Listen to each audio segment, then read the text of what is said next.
चलिए आज बात करते हैं। बहुत सारे शिक्षकों का कमेंट रहता है कि शिक्षकों का उम्र सीमा जो 65 साल होने वाला था उसका क्या हुआ, मंत्रिमंडल में क्या इस पर बातें हो रही है, या फिर कब शिक्षकों का उम्र जो है वो 60 से बढ़ा करके 65 वर्ष किया जाएगा। दोस्तों, काफी दिनों से शिक्षकों की उम्र सीमा को लेकर के सदन में भी सवाल उठता रहा है और सदन के बाहर भी सवाल उठता रहा है। कई माननीय मंत्रियों ने भी इस पर सवाल उठाया है कि जैसे प्रोफेसर का उम्र सीमा में बढ़ोतरी हुई है, वैसे ही शिक्षकों के भी उम्र जो है वो 60 से बढ़ा करके 65 वर्ष कर दिया जाए तो ज्यादा बेहतर होगा। इससे कई फायदे होंगे और बिहार में एक योग्य और अनुभवी शिक्षकों का साथ मिलेगा और बच्चे जो हैं वो एक योग्य और अनुभवी शिक्षकों के साथ काम जो करेंगे, सीखेंगे, पढ़ेंगे तो उनमें और ज्यादा परिपक्वता आएगी। अब बात करते हैं कि आखिर बिहार में शिक्षकों का उम्र सीमा जो बहुत दिनों से मांग हो रहा है 65 वर्ष करने का, उसके संबंध में अभी क्या कुछ हुआ है। देखिए, कुछ दिन पहले आपने देखा होगा कि जब माननीय बंशीधर ब्रजवासी जी जब माननीय मुख्यमंत्री नीतीश कुमार जी थे तो उनके सामने उन्होंने शिक्षकों के उम्र सीमा को लेकर के एक पत्र लिखा था जिसमें कहा गया था कि बिहार के सभी शिक्षक, सभी कोटि के शिक्षक, चाहे वो पुराने वेतनमान वाले हों, 34,540 वाले हों, नियोजित हों, विशिष्ट हों, विद्यालय अध्यापक हो, प्रधान शिक्षक हो, प्रधान अध्यापक हो, सभी कोटि के शिक्षकों को उम्र सीमा में बढ़ोतरी होनी चाहिए और उम्र सीमा 60 से बढ़ा करके 65 की जानी चाहिए। समझ में उस पर बातें हुई थी। माननीय मुख्यमंत्री श्री नीतीश कुमार जी ने बड़ा ही बेहतरीन तरीके से इसको देखा और उन्होंने आश्वासन दिया कि इस पर गंभीरता पूर्वक विचार किया जाएगा और उन्होंने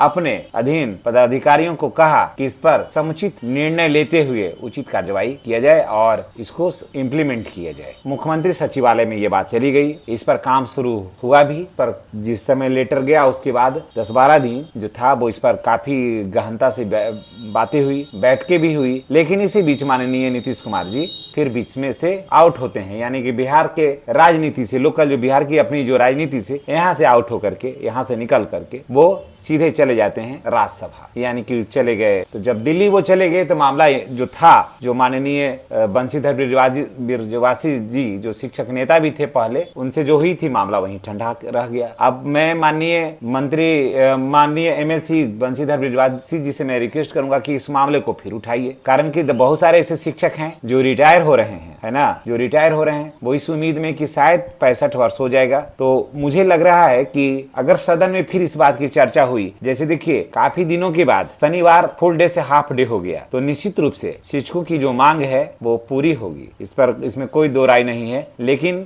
जब तक पूरी होगी तब तक बहुत सारे जो शिक्षक, अनुभवी शिक्षक हैं, हमारे जो पुराने वेतनमान वाले जो शिक्षक हैं, वो रिटायर कर जाएंगे। जबकि सच मानिए तो आज भी हमारे शिक्षा व्यवस्था का रीढ़ जो है ना, वो बीपीएस जो आदरणीय लालू जी के समय में जो शिक्षक बहाल हुए थे ना, वो आज भी उसके रीढ़, आज भी समझ गए। वैसे शिक्षकों की जरूरत है, तो वैसे शिक्षकों को और ज्यादा अभी विद्यालय में रहने की जरूरत है, ताकि उनसे जो नए शिक्षक हैं वो और ज्यादा कुछ सीख सकें और बच्चे उनके अनुभव से और ज्यादा लाभान्वित। तो चलिए अब देखिए कब आता है, इस पर निश्चित रूप से जैसे ही कोई नया अपडेट आएगा तो हम अवश्य आपके साथ शेयर करेंगे। लेकिन जो जैसा आश्वासन मिला था माननीय मुख्यमंत्री श्री नीतीश कुमार जी के द्वारा, तो मुझे हम लोगों को लग रहा था कि एक आध साल के अंदर ये जो है इम्प्लीमेंट होगा और बिहार के तमाम शिक्षकों को इसका फायदा होगा। और वास्तव में भी अगर ये लागू हो जाता है कि शिक्षकों का उम्र सीमा जो है वो 60 से बढ़ा करके 65 वर्ष अगर हो जाता है, तो वाकई बिहार के तमाम शिक्षक भाइयों को काफी फायदा होगा और साथ साथ शिक्षकों से ज्यादा अभिभावकों को और बच्चों को एक अनुभवी शिक्षकों का साथ मिलेगा। चलिए इसी के साथ हम आपसे विदा लेते हैं। नेक्स्ट वीडियो में हमारी और आपकी फिर मुलाकात होगी।